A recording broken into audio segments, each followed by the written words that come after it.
Hoy vamos a exponer crisis del régimen excluyente.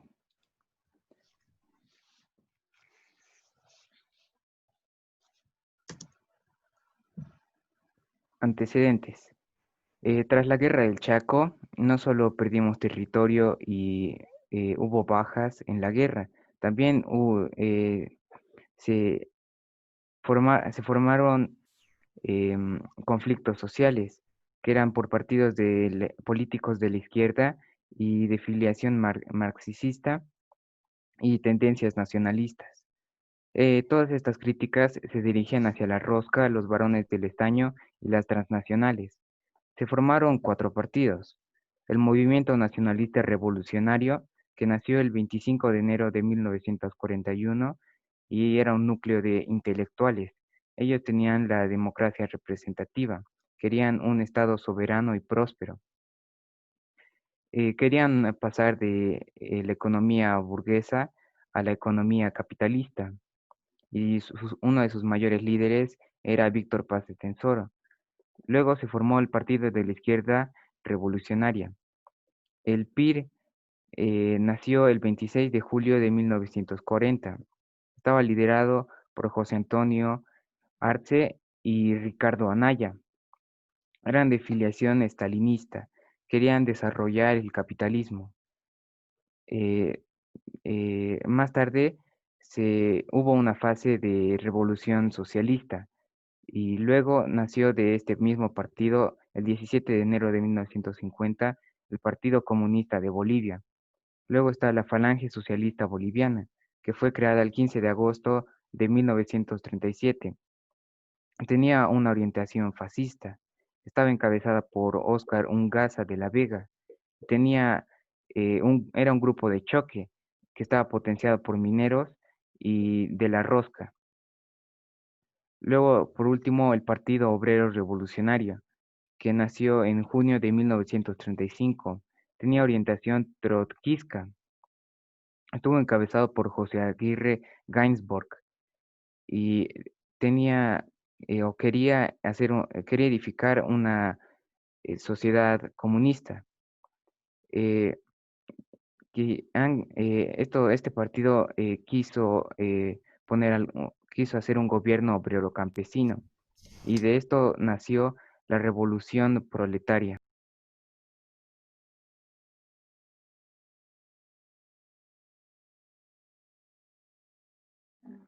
Socialismo militar. Terminado el conflicto bélico, la situación económica y social se hicieron insostenibles. A diferencia de los demás años, el socialismo se hicieron más fuertes por los grupos de izquierda y sindicales. Para 1936, una huelga general estremeció todo el país, convirtiéndose en una huelga indefinida. El 17 de mayo de 1936, un grupo de jóvenes oficiales que combatieron en la Guerra del Chaco protagonizaron un golpe de Estado que derrocó al presidente Tejada Sorzano y se inició el socialismo militar. El nuevo gobierno se hallaba acompañado por una gama de políticos marxistas, anarquistas y nacionalistas. El 13 de marzo de 1937, Toro confiscó los bienes de la empresa Standard Oil, dando nacimiento a los yacimientos petrolíferos de Bolivia. En julio de 1937, hubo un nuevo golpe de Estado, dando la presidencia al teniente Germán, para luego declararse dictador. Algunas de las medidas más importantes están en el Código de Trabajo y el Cuerpo Legislativo. Germán fue acosado por sindicatos y grupos conservadores. Se quitó la vida el 23 de agosto de 1939. Peñaranda y Villarroel. En 1940, con el apoyo de los varones del estaño y de la rosca, Enrique Peñaranda salió elegido presidente. De inmediato, el nuevo gobierno se apresuró en resguardar los intereses de los potentados mineros, al tiempo que demostraba su inclinación a fortalecer los vínculos con Estados Unidos. Debido a su inclinación pro-norteamericana, salió un grupo crítico que reclamaba mayor independencia de Bolivia, el MNR. En 1942 existieron huelgas muy fuertes que fueron sangrientamente reprimidas por Peñaranda, acción conocida como la masacre de Catave. Mientras tanto, dentro del ejército se fue formando una logia secreta llamada Razón de Patria, RADEP, que tomó contacto con el MNR en la aspiración de derrocar a Peñaranda.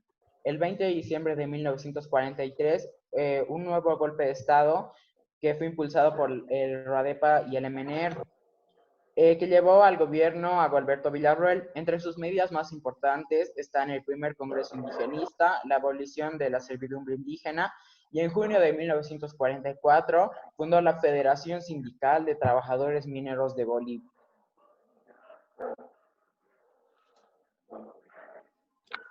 La caída de Villarroel. Mientras se afanaba en impulsar medidas que beneficiasen a sectores empobrecidos, Villarroel desató una feroz persecución a sectores radicales de izquierda y derecha. Esta acción promovió una alianza entre las fuerzas conspiradoras y el PIR. Esta represión entre 1944 y 1945 empujó a formar un sólido bloque conspirativo contra el gobierno.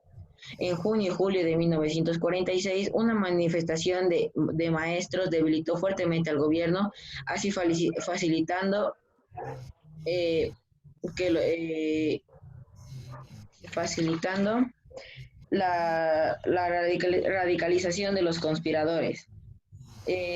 Una manifestación el 21 de julio de 1946 devino en alzamiento popular, entrando así al Palacio de Gobierno, asesinando a Villarroel.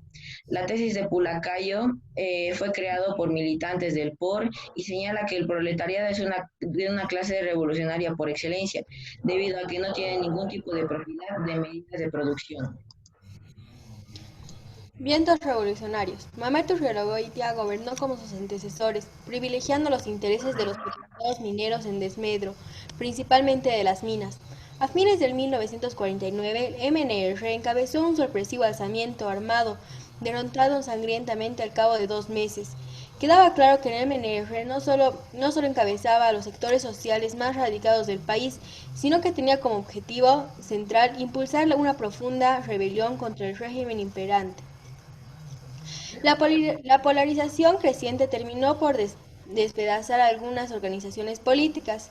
En ese clima de tensión y polarización, en 1951 se encabezaron nuevos comicios nacionales, para sorpresa todos sobre todos los varones del Estado y también de la llamada rosca.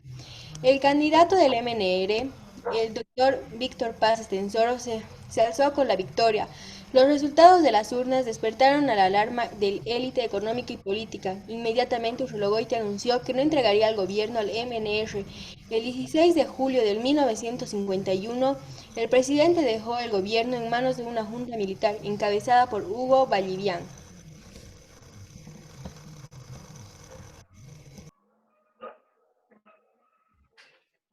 Congreso Indigenal. El primer Congreso Indigenal fue el resultado de un proceso de larga preparación y coordinación de los movimientos indígenas de ese entonces, liderado por caciques y líderes de los ayllus y marcas como Luis Ramos Chevedo, Francisco Chipana Ramos, Antonio Álvarez Manani, tentas y comunidades con una representación de hombres y mujeres.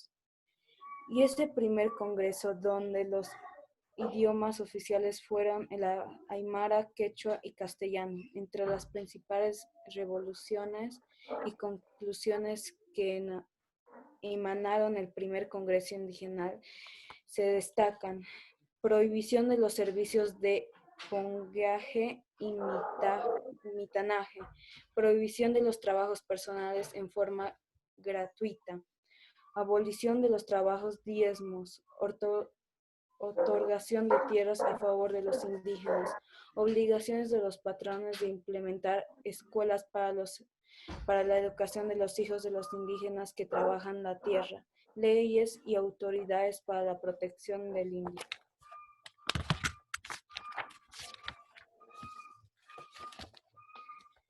Importancia del MNR.